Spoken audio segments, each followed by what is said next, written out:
and $25 to pay the minimum payment on her credit card balance of $300. So she already has a credit card balance of $300. My goodness gracious.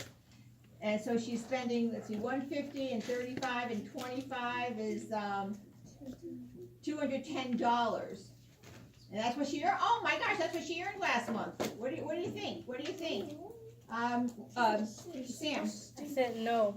Why? Because credit card first, and then whatever you want second. Oh, so pay off that credit card first before you go start putting your money into these other fun things, right? Okay, good. Is that what you put down? I think so. Anybody else have another thought on it? I didn't understand the questions. Alexis, what do you think? Allison, what do you think? That it wasn't smart because now she doesn't have any credit. She doesn't have a penny to her name now. Can't Oh buy my a boat. goodness gracious. What about this one? Skylar has a part-time job and makes about $350 each month. Each month, that's like $60, $90 a week, not even. She needs to save to help pay for her first car in a few years, so she's looking ahead. She's looking to plan ahead. So what should she do you think, and why? Should she set up a direct deposit for a set amount to go to her savings account on her paydays? Or should she wait until the end of each month, see how much she has left from her paycheck, and save that amount? What should she do? What should she do? Kendall, what do you think Skylar should do? Set up a direct deposit for a set amount to go to her savings account on her paydays? Now, why did you choose that? Just because then she'll be more aware of what she's spending. Like, I don't know how to explain it, but like, if she just waited until the end of the month, like, what if she spent it all on stuff that she didn't? Oh, that's perfect, Kendall, yeah.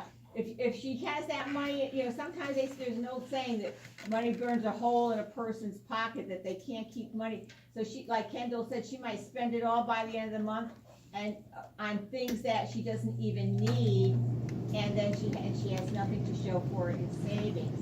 Does anybody have another thought though of what Skylar could do here? Really, do you have a thought? You could offer. Something that she could do to save money. I mean, she probably didn't have to go out and take a mortgage, just like being at home. Well, this is just her part-time job. We don't know what she does. She goes out and do it or not. Miguel? Bill's gonna ring in 15 minutes? Okay, thanks, appreciate it.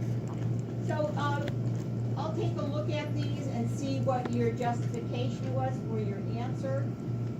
And like I said, if you can justify your answer well, like one person can get A for an answer, another person can get B, and they both get it right because of their justification and how they thought of being financially responsible.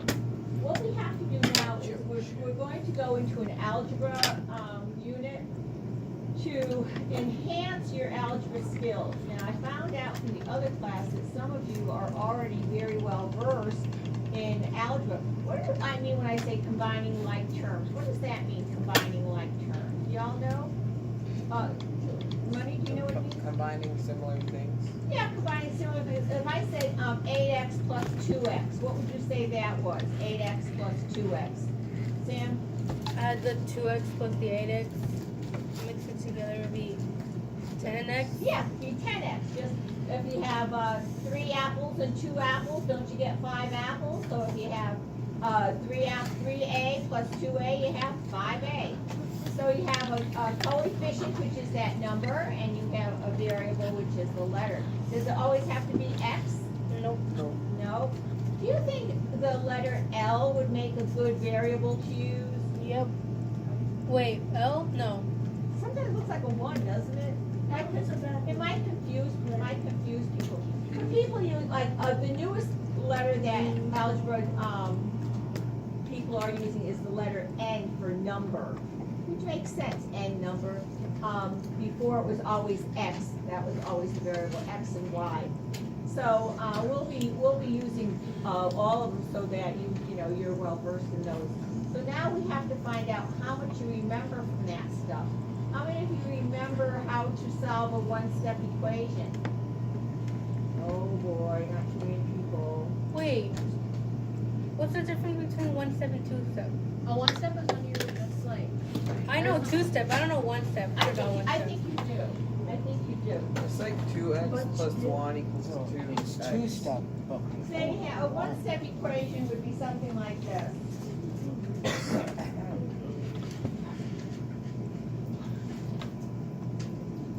Oh, okay. I got you. So you just subtract 3 from both sides and you show that works. So we have x left on the left side of the equal sign and 5 left on the right Oh, side. okay. A two-step equation is when you have to do more than that. A two-step equation is like 7y minus 10 equals 11. What do you have to do first? So add 10 both sides. I love hearing that add 10 to both sides. And then you divide it by 7 both sides. Then we have 7y equals 21. And divide it by 7 by both sides. Dividing side by 7. You get y 3. equals 3. Yeah, we can do that. You know how to do I know that? how to do that. You know how to do this? Kids, you know how to do this? Yes. Oh, yeah. Yes. Yeah. What's it called? Oh. I forgot you do the The thing. distributive property? There you go, that one. Oh. What's 2 times 6. 3? What's 2 times the negative x? Negative Negative 2x. 2x equals And 12. then you do Now the what? thing to that. You do the thing to that. Add 6 to both sides? Subtract. Negative 6 to both sides. Subtract. And what do you get? You get 3. Negative you get 2x. 6 on the other Negative side. 2x Then equals. 6 on the other side. Now what? And Divided by then, negative 2. and then that will be negative. Negative 3. 12, and you can get rid of it. Hey, Easy. remember how to do Easy that? money. Not well, Miguel, you Easy remember how to money. do that? So funny. Yeah. It's like first grade now. You know how to Are you do,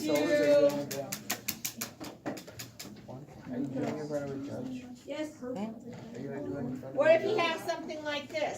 Luke, your guess easy. Are you even Easy practicing money. something? What? This is the Excuse me, Yeah. guys, gals. 2/3 equals negative 8/15 x. You make a. Yes, you take, what's the reciprocal of negative 8/15? 15 over 8. Negative 15/8. I mean, it's like a month. Oh, excuse me. So we multiply this side by negative 15/8. Now we multiply this side by negative 15/8. Now, why did you do this? So that the 8's go away, the 15's go away crosswise, because that all means 1. 1 is like our friend, okay? So all we have left on this right-hand side now is just the plain old x, because a negative 8/15 and a negative 15/8, they make just 1, and that's what we want. But we did it to this side too. Is the answer going to be positive or negative? Negative. Negative. Negative. So we took care of our sign. That's important. Take care of the sign. Now can we simplify it? Can we do anything with the 2 and the 8? Yeah. How many times is 2 go to 2? I love 4. it. Can we do anything with the 3 and 15? So good. 3 goes into 3 once, 3 goes into 15 5 times. We multiply the top. 5 times 1, 5. Multiply the bottom. 4 times 1, 4. X equals negative 5/4. Take your break. That doesn't make any sense.